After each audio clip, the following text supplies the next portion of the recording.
Hello and welcome to True Guidance Tarot. I'm Adriana Teodoro-Dier. I'm a spiritual medium and intuitive card reader. I have asked my guides and spirit for a message for Aries that will really be deeply meaningful and helpful for you this week as you navigate what's going on in your spiritual journey. If at any point you feel compelled to like or subscribe to this channel, I'd really appreciate it. It's always awesome to hear from you, so feel free to comment as well. And it's really important that you stay connected to this advice and guidance from Spirit every week, and a subscription can really help you with that. So let's get straight to your reading. We have the Six of Cups for the energy around you and the Hanged Man for how you feel about this energy or how you respond to the energy. So there's an idea of acquiescence or surrender to the Six of Cups energy. And the Six of Cups energy all has to do with the past, with looking back at a simpler time when things weren't as complicated, where things were more innocent. So it's kind of looking at the childhood through rose-colored glasses. And like I said, you are more than happy to do that this week. You're almost surrendering to it, like you're thinking that that is what reality is. The way things were in your childhood, that's what reality is. And the perceptions that you form of your childhood in your childhood are one thing, and then your perceptions of how you form your child the perceptions of how you see your childhood as an adult, that's another thing. And it's the struggling, you notice I was struggling with my words there. It's the struggling between those two perceptions that's the theme for you this week. And it'll become very clear when you see these cards. We've got the Page of Cups, again, Cups, the Queen of Wands looking at her, and then the Ten of Cups on this side. So we're really looking at matters of the heart, and we're looking at matters of the home. That is your Ten of Cups there. And again, we're talking about childhood, what happened in your childhood home. And I love this. It's kind of like mother and daughter are talking to each other, but even more than that, it says to me, higher self and child self, or mature adult self and teenage self. And I know that all different people watch this channel. It's not just people of the female persuasion, but they're using females right now because we're talking about the soul. And I don't know why, for some reason, the soul is coming through feminine right now in this reading, but it is. Anyway, we're talking about your higher self looking down, or like I said, your more mature self looking down at the immature self, and she's trying to get her to understand the wisdom of the adult. And the wisdom of the adult sees the childhood for what it was. And some parts of it were idyllic, some parts of it were not. The relationships, especially in childhood, you need to look at a lot more objectively, because it's kind of hard to describe, because when you participate in something, especially emotionally, it's hard to get an objective view of what's going on. But right now, your soul is trying to get you to understand that your actions need to not be informed by that childhood self. So I'm going to say that again.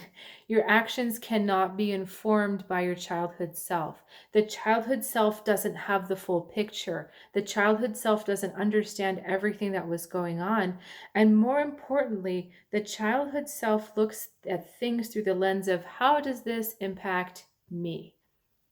It doesn't look at the implications of your actions on others. It doesn't look at how everything works together. It doesn't look at how somebody else's actions are really about them and their own path. It just takes everything personally. And that is something you're being asked not to do. And this week has been so interesting with all of the readings. It's like I'm asking signs to behave the way they're not supposed to behave. It's like I'm asking people to be the opposite of their personality. And it's not me asking, again, this is the information that's coming through, but you're being asked to transcend parts of your sign that don't help your soul growth anymore. So this is a whole other really cool idea, that we choose as souls, we choose personalities that have certain strengths and have certain deficiencies that we have to overcome as souls to complete our mission and to become stronger. And right now is one of those moments where you're looking at a particular deficiency in a character, which as an Aries is to take things personally. I'm not saying you're the only sign that does that. A lot of us do that, but it is a big thing because the ego for the Aries is the world. Like your world is you, your identity. There's really no separation between like you and the rest of the world. You just see the whole world as an extension of you. And you spend a lot of your time trying to force the world into the way you think it should be.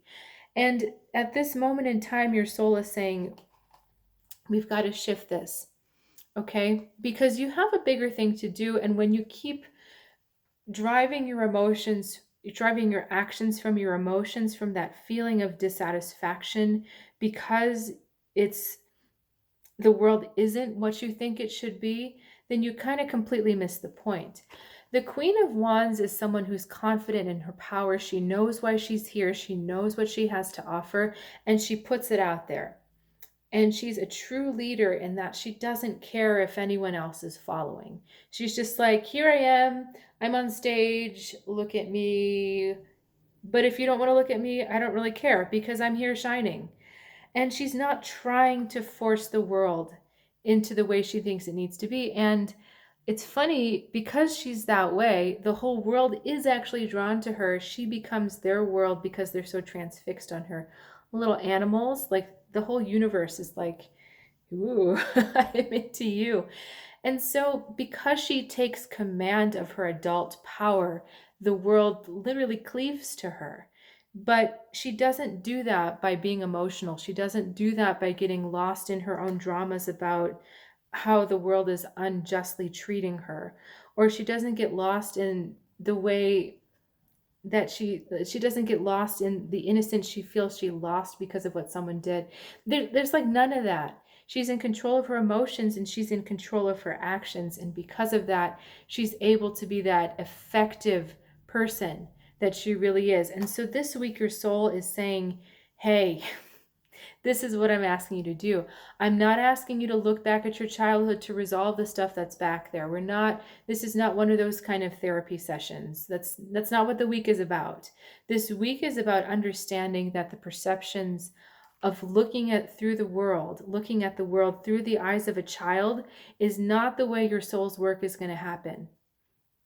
The way it's going to happen is for you taking command of your power as an adult, following your instincts, following your intuition, doing what you know you have to do, and not caring what anyone else says, if they follow, if they resist, if they don't follow, whatever, what they think of you, none of that matters.